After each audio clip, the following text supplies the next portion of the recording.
I'm meteorologist Peter Chan at the National Weather Service for Alaska statewide weather on this Thursday, January 2nd, 2025.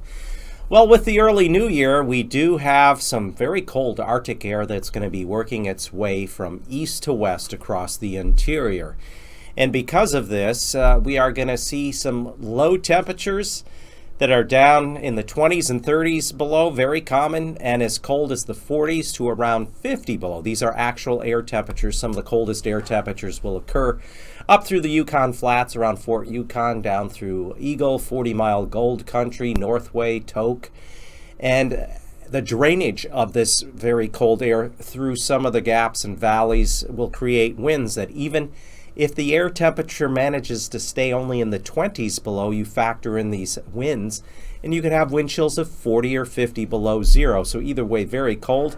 And we have a number of cold weather advisories for cold temperatures and wind chills that embody that area of the 40-mile Gold Country and Upper Tanana Valley, eastern Alaska Range down through the Copper River Basin, eastward through McCarthy, so much of the southeast mainland. And then coming over on the other side of the Alaska Range, we also have it for Stony River, Sleet Mute into the Anvik area or Aniak areas of the Kuskokwim River, because we have some of that cold air will be spilling over the Alaska Range. Otherwise, up through much of the central interior along the Yukon Valley, temperatures in the 20s and 30s below will be very common.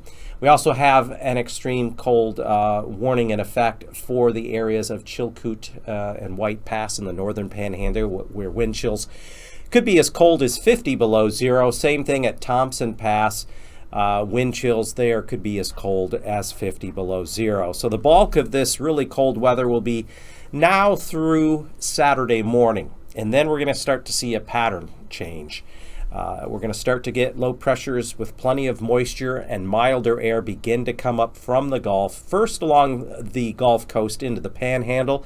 Areas of the northeastern Gulf Coast into the Panhandle will likely see a much more active pattern setting up here later this weekend through next week, with the potential for some heavier snow to rain and mixed precipitation along with strong winds. For Alaska